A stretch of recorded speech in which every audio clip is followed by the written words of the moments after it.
15 avril 2072. Depuis 30 jours, je ne vois plus la terre ferme. Les contours des souvenirs du vieux monde flottent dans mon esprit de la même façon que le navire sur lequel je me trouve. Des masses d'eau à perte de vue. Des nuages menaçants. Le moral de l'équipage risque de se noyer et alors ce serait la fin. Un fait insolite ouvre cette 30e journée. Je me trouve sur la proue. Les camarades jouent aux alentours en laissant glisser des morceaux de céramique le long du parquet usé. Celui qui provoque l'éclat le plus sonore se voit acclamé par les autres. Soudainement, un cri capture mes sens. Je m'éloigne jusqu'à atteindre l'extrémité du navire, en proie à des forces ondulatoires croissantes. C'est là que j'aperçois devant nous une présence dans l'espace ouvert. Le vent, avec ses sifflements, est dans la mesure de composer des phrases que j'entends distinctement, sans pour autant pouvoir en tracer les mots employés. Ces phrases me sont suggérées avec force impétueuse. L'ouïe les perçoit, la raison en saisit le sens.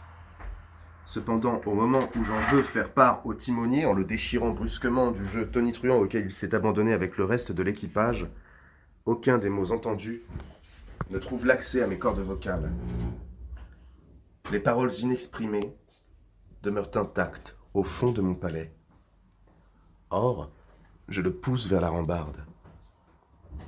Lui, impassible dans un premier temps, contracte son visage aussitôt que les phrases sont répétées. C'est à ce moment-là que l'espace devant nous s'écloue. Une lumière rose envahit la vastitude, sépare les nuages. Une absence de gravité nous absorbe. Dans un tourbillon de motifs exotiques. Une douce musique berce l'allure du navire.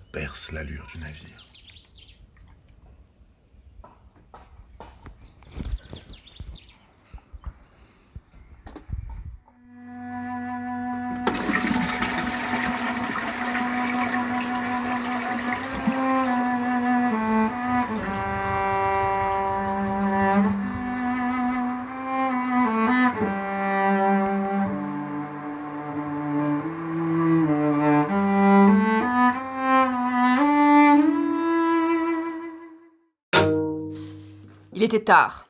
Je me souviens que je ne parvenais pas à trouver le sommeil. J'avais bien tourné 6 ou 7 fois dans mon lit, mais rien n'y faisait. L'insomnie persistait. Je ne sais plus trop comment avait fini cette nuit. Tout ce dont je me souviens, c'est du surlendemain. En tout cas, il était tard. Et la nuit était longue, ça, c'est certain. Il faisait sombre. Ça aussi, je m'en rappelle. Il y avait du bruit. Mais alors quel genre de bruit, je ne suis plus certaine. Il faisait tiède. Un peu trop tiède, un peu trop lourd. En tout cas, il était tard. Et je ne trouvais pas le sommeil. J'avais beau me tourner, me retourner dans tous les sens, vraiment ça ne venait pas. J'en suais de me retourner autant dans tous les sens, je fatiguais. Je me disais je vais finir par trouver le sommeil, mais vraiment ça ne venait pas. Alors, j'ai appelé un ami. Lui, il avait trouvé. Ça, je m'en souviens. Lui, il avait trouvé le sommeil. Je m'étais dit, il doit être blotti dans son lit. Il doit faire bon et frais, pas comme dans cette piaule trop étroite. La chambre était petite, je me rappelle de ça. Elle était sombre, elle était moite. Ça, je m'en souviens. Bon, à un moment, j'en ai eu assez. Alors j'ai ouvert la petite fenêtre et là, je me suis dit que j'allais trouver le sommeil. Tu parles. La fenêtre donnait sur le boulevard. Ça aussi, je m'en souviens. Il était tard, il faisait sombre, très sombre. Il était tard, j'étais fatiguée. Je voulais dormir, je voulais juste dormir.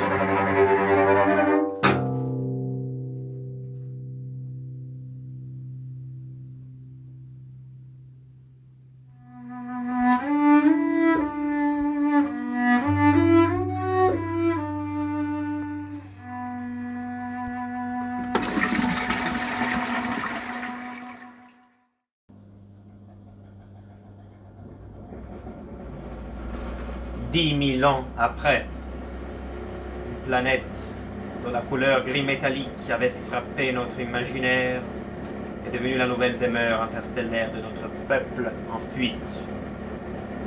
À proprement parler, seulement 3 exemplaires de notre espèce avaient survécu à la chute d'un astéroïde lors d'un cataclysme majeur qui avait affecté notre galaxie.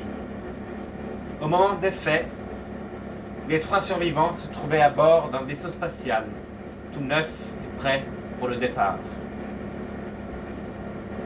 Une fois les moteurs accélérés jusqu'à une vitesse proche de celle de la lumière, le moral à bord ainsi que l'espoir de pouvoir donner un sens à ce voyage dont la finalité serait restée incommunicable à qui que ce soit, était affaibli au point que nous avons décidé de diriger le vaisseau vers la région la plus obscure de l'univers.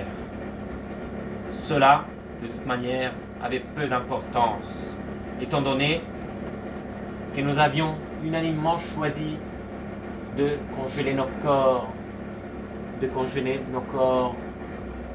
pendant 10 000 ans.